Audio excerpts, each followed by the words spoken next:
Hello guys, welcome to the channel. Today I will discuss about classical square of opposition, and it is very important topic for the NET exam. And to learn this concept very well on classical square of opposition, you should have a good command over the classification of proposition, and I have uploaded the video on that topic, so you can go and check them. Those who are watching my video for the first time, please subscribe to the channel and hit the bell icon. And quiz link is launched for this month on logical reasoning, so you will get the link from the description box below or from our Instagram handle. And the last date for this link is 15th March. It is active till 15th March. After that it will become deactive, and if you succeed to score 40% or above, then you will grab an e-certificate. So under classical square of opposition we have few division. The first one is contradictories.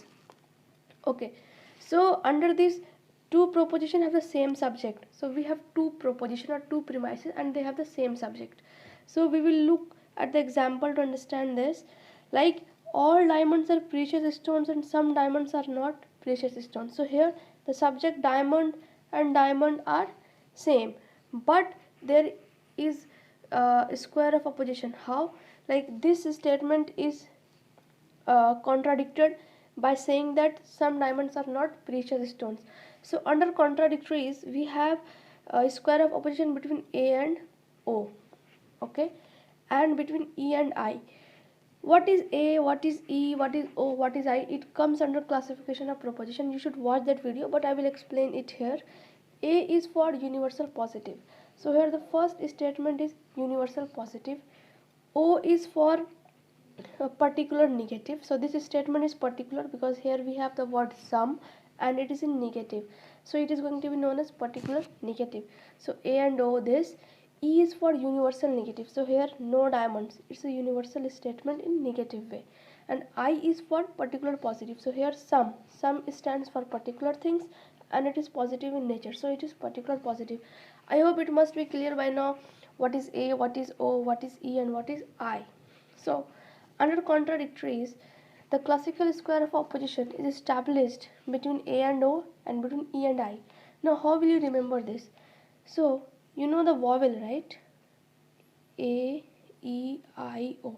So you have to arrange these vowels in the anti-clockwise direction. A, E, I, O.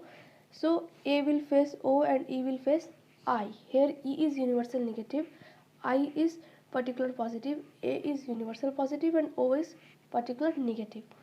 So under contradictories we have this establishment of square of opposition, that is between A and O and between E and I. Next we have contraries. So under contraries, the classical square of opposition is established between A and E, that is between the universal quantity. So this is universal positive and this is universal negative. Okay, so here we have a statement premises that all men are honest, no men are honest. So here this one is universal positive and this sentence is universal negative. So contraries are established between two premises. One is universal positive and the other one is universal negative. Next we have subcontraries. So under subcontraries, the classical square of opposition is established between I and O. What is I? What is O?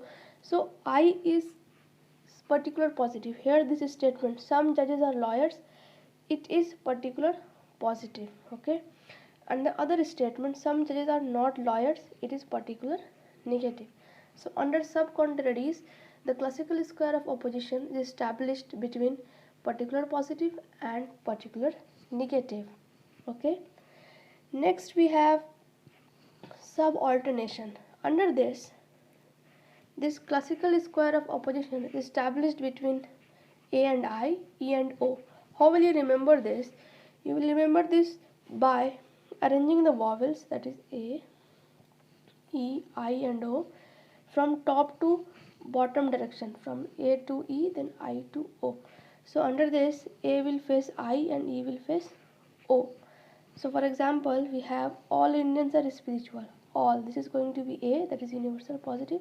Some Indians are spiritual, that is going to be I, particular positive. Okay, by now it must be very much difficult for you to learn all this, right? In what scenario we are going to have subalternation case or contraries or contradictories. So here is a shortcut to understand it. I will draw one short diagram so that you can remember them well. So I will draw here only. So look, A stands for universal positive, E stands for universal negative, I for particular positive, and O for particular negative. So just have a look. This is universal positive, this is universal negative, this is particular positive, and this is particular negative. Okay, now we will draw a line, arrow.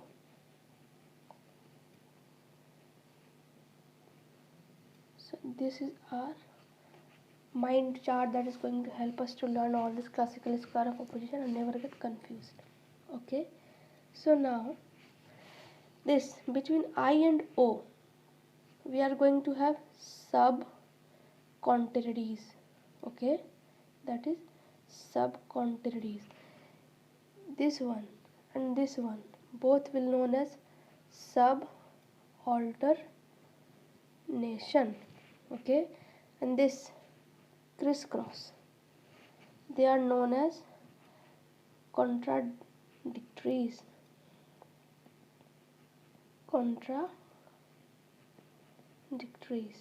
Okay, and this the topmost between A and E, it is known as so we have sub contraries, sub alternation, contradictories, and then contrary.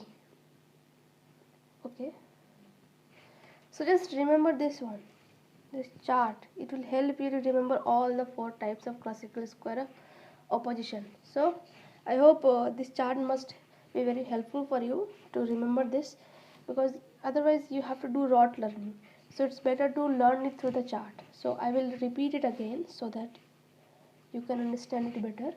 So when it is between A and D, it is contrary. Between I and O, it is sub-contrary. Okay, contrary and sub-contrary. And then when it is crisscross between A and O, E and I, then it is known as contradictories. And when it is vertical, like from A to I and E to O, then it will become sub-alternation. Okay, next we have something about terms, and they are very important, like major terms, minor terms, middle terms. You can have questions where you will be asked to identify the terms. So I will start with the middle term. Middle term is identified only with the help of premises. So here we have 2 premises, 1 and 2. Common term in both the premises are known as middle term. So in both the premises, common term is animal, right? So animal is going to be known as middle term. And in Indian logic, middle term is known by another name, that is linga. And please do remember this Indian logical name as well. This middle term is not present in the conclusion. If you are asked to identify the middle term, just look into the common term between the 2 premises. You have to do nothing with the conclusion part. Conclusion part is helpful when we are asked to identify the major and minor term. Okay, so for major term, predicate, that is water, here it is water, so it will be major term. And the subject of conclusion is known as minor term. Okay, so for major and minor, we will focus on conclusion. We will identify the term from conclusion. From middle term, we will totally concentrate on the common term between the 2 premises. Okay, in Indian logic, major term is known by another name, that is known as sadhya, and minor term is known by another name, that is known as paksha. Okay, and this is very important. Okay, I think this logical reasoning portion is very important for the exam, because you will definitely have questions from there, so you can't afford to skip any topic from this topic. Okay, so guys, this was our today. In the upcoming video, I will bring the practice set, and more videos are on the way that I will upload.